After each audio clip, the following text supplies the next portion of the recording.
Hey guys, this is Chantel, your therapist. So today we're going to talk about boundaries and how to set healthy boundaries. And this can be in any type of setting, like the home setting, which is where it's most typical between parent and child, but it can be within relationships with friends, within a committed relationship, like a romantic relationship, or just any type of situation where it can be a work situation where you're interacting with another person and boundaries need to be established. Okay. The first thing I want to say is before we even go into this boundary setting video is that you can't change other people. And that's like a thought idea that I want you to just take in for a moment. You can't change other people. Okay. One cognitive distortion associated with changing people is the fallacy of change. Well, we think if I could just change this person, if they can just do that, or they can act this way, or if my kid can just do his chores, or the guy I'm dating can take me out more, then things will be better. Like you're trying to change a person to meet your needs. Okay. So to just reference this in general, you can't change other people. Okay. So when you think about boundaries, it's about setting limits within yourself about what you're willing to accept and what you're not willing to accept, and then learning how to deal with it when it's not what you're willing to accept. It's also important for me to say that when things don't go your way or people don't follow a boundary you set, you have an option. You can walk away from the situation, or you just pull back and let go. And that gives you the moment to go within to kind of get clear, meditate, and go within yourself. Because what tends to happen when we set a boundary and a person disrespects the boundary, it triggers us. And a lot of us have traumas from our childhood, traumas from past relationships, and now we downward spiraling. So I had a video where I did how the brain works when we have anxiety or when we are like very, very stressed. The front brain, the prefrontal cortex go offline. That's the smart brain. And we go to our emotional, the limbic system. And that's the emotional brain. And we're more reactive. And we go into that fight, flight, or freeze response where we're either going to fight, we're going to fight, we're going to run away from the situation, or we're going to like freeze and not know what to do. So once you set a boundary and a person doesn't follow through with what you requested them, what you asked them to do, or they're trying to push the limits, because setting a boundary is like you putting change in place. Okay. So when you think about a system, you think about a family system. Let's start with a family. The family system is functioning, whether it's a dysfunctional family system or a healthy functioning family system. You functioning. So y'all have a whole bunch of negative things y'all throwing back at each other, and y'all get used to that system. That's what y'all do. Or or is a smooth running system. Okay. But if you say, I don't want to do this anymore, I'm going to change up how this is. I don't want my kid to just get up and just do whatever they want. Before they ask me to start doing things, I want them to finish these chores. Okay. And you say that to them. You set the boundary. Maybe you do a chore chart and you say, okay, if you do these 3 things, then you can go out and hang out with your friends.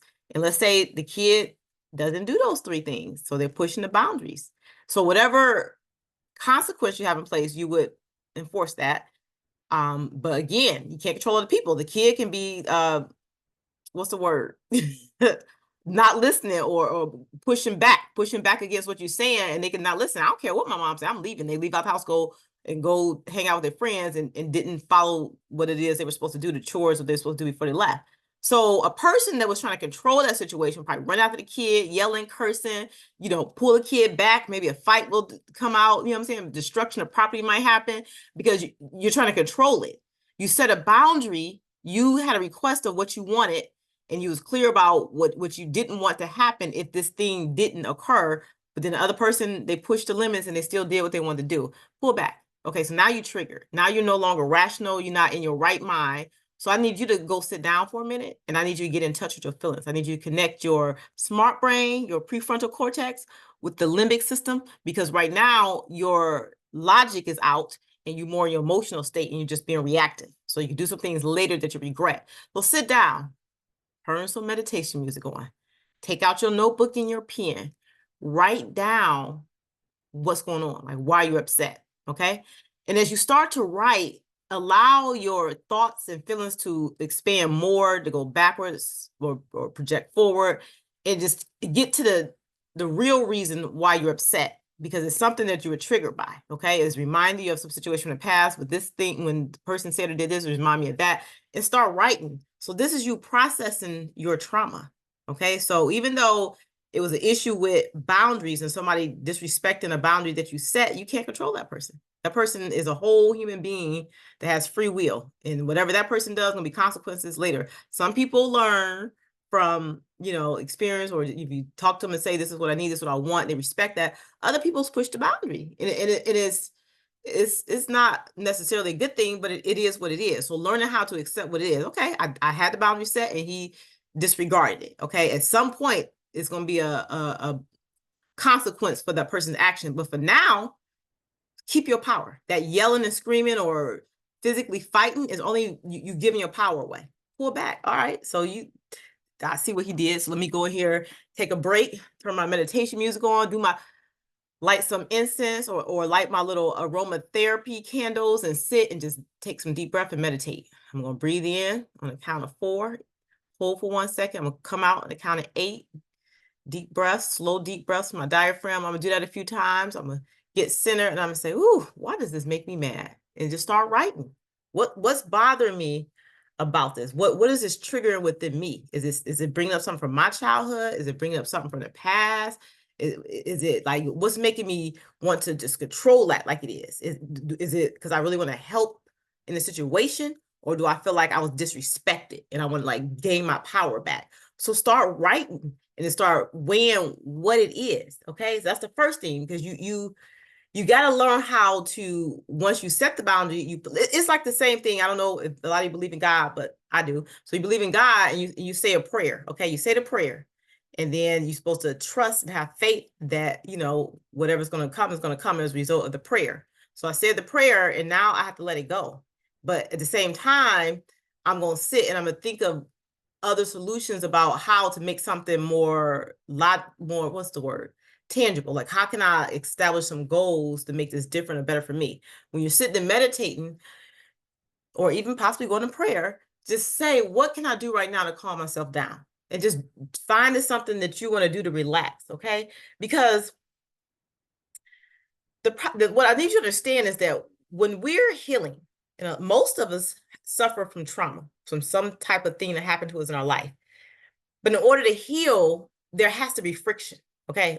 Like healing doesn't occur in a vacuum. It doesn't occur just us being alone all the time. Something triggers us, and then you got to realize, why does this thing bother me so much? Or what is my need to control it? Or what is my fear if the person don't do this, or if the person don't respect my boundary? Do I feel like I'm losing control? Start asking questions, trying to rationalize, okay?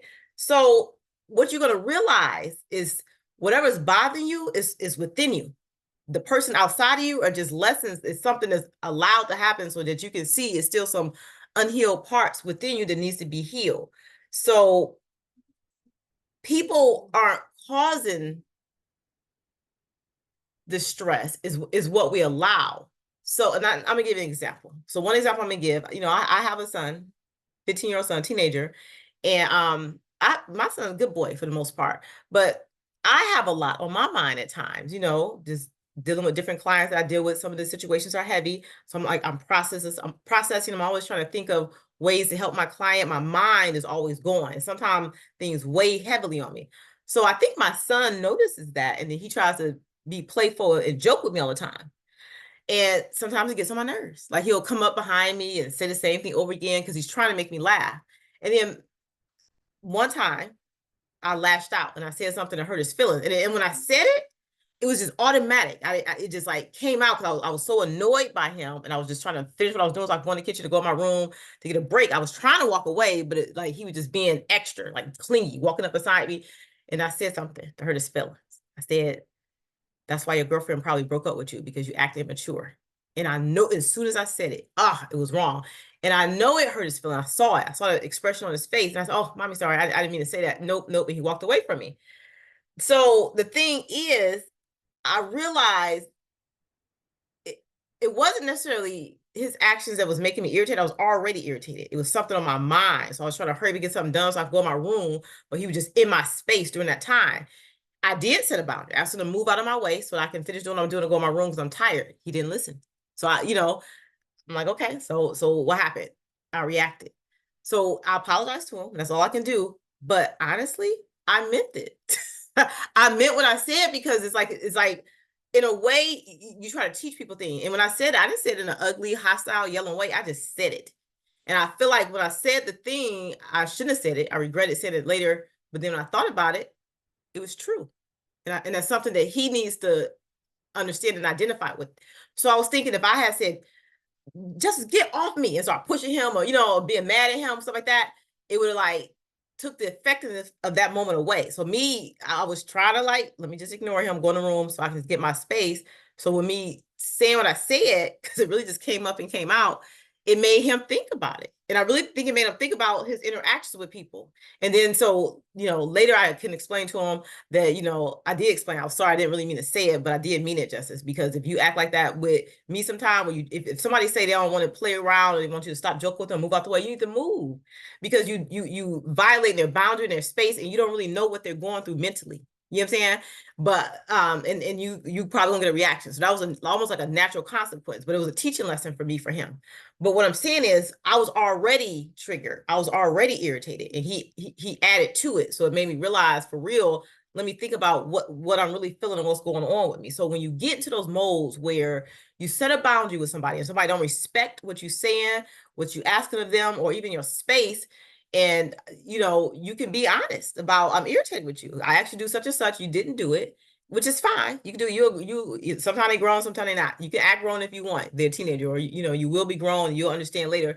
But I'm gonna say what I have to say in regards to it. It don't have to be a hostile fight. I'm gonna spit knowledge about what it is, or I'm gonna bring something to your attention about your personality that's affecting me in the moment. So it's almost like it's effective communication. Okay. So even though I already communicated to you, I'm irritated, I'm tired, you disrespected the boundary of my space. So, okay, well, now you're in my space, so I have to communicate what I'm feeling. But the whole point is control comes from within. It comes from within. People don't have to listen to what you say. Half the time they don't, but you have to learn how to gain peace within yourself. And peace comes from accepting and knowing what's occurring inside of us. And we're human beings. We're gonna make mistakes. It's not gonna be perfect. Everything's not gonna be like picture perfect, do it this way, that way. No, it's gonna come with practice. Okay. And the thing with therapy in general, we talk about therapy in general, it's about learning how to rewire our brains to function more effectively. So when you think about the family systems, and you think about the system of the family, you think about dysfunction within the family, for example, that is a habit, is a habitual way that we do things every day, whether it's good or bad, and when somebody wants to change up how the system is running, it's going to be resistance from the other family members that wasn't on board with that, so expect the pushback is what I'm saying. But within the pushback, that's the friction that you're feeling to help you identify some of your trauma. So the trigger is them pushing back so you can understand your trauma. I said it again on purpose, okay? What's disrupted inside of me? What am I worried about? What am I stressing about? What's influencing me at this time? You know what I'm saying? And sit down and write. Sit down and get deep in meditations, get in prayer, do whatever the thing it is to make you calm down, to get your mind back on track the right way, to kind of get clear on what's going on. Because a lot of what bothers us, a lot of trauma that we have is in a subconscious mind, because when we experience trauma, whether it's from childhood or just throughout your adult life, or even like, post-traumatic stress or something else that could have happened that was traumatic for you, when we experience that, it's suppressed, because a lot of times during the time when the trauma happens, we don't know how to deal with it, especially if it's childhood trauma. So we just suppress it or we ignore it, and then it's still there. We just put it down. Okay. So that's why I'm saying these opportunities, when you have conflict within your family, or you're getting pushback, or you're being triggered by your children or your husband or a friend or a boss, this is an opportunity for you to understand what's inside of me that needs to be healed. How come my peace is disrupted so easily? So I need some downtime. I need to sit with myself and try to ask myself those questions so that I can understand it. Okay. And then you start to regulate your trauma. You start to regulate instead of overreacting, instead of saying things that you might regret later. You learn how to regulate the dysregulated feelings that's come up. Okay. All right. So the main thing is to write down what it is that you're feeling when you notice that you get triggered by something, because that friction is basically telling you it's something within you that's not healed. And then you need to get neutral. Sometimes in the moment, it's not good to talk about it, but you can write about it. Like sometimes we get in these bouts where we like want to argue with people. And if you can, I'm not saying don't tap into that anger, or don't tap into like, that part of you that want to engage in an argument, but like just hold it off for a little bit until you can write it down and get clear on what it is. Make sure it's not other stuff that's influencing that behavior that you want to display. Now, this still all ties into what we call, what's the word? I hate when my mind skips. Radical acceptance. So accepting our feelings and emotions. So we got these feelings going on within us that got triggered. So I'm not saying ignore them, but just postpone reacting until, if you can, until you get clear on why this has come up and what about it is bothering you. So sit in meditation, write it down so you can process. Okay. So this is the first half of my boundaries video.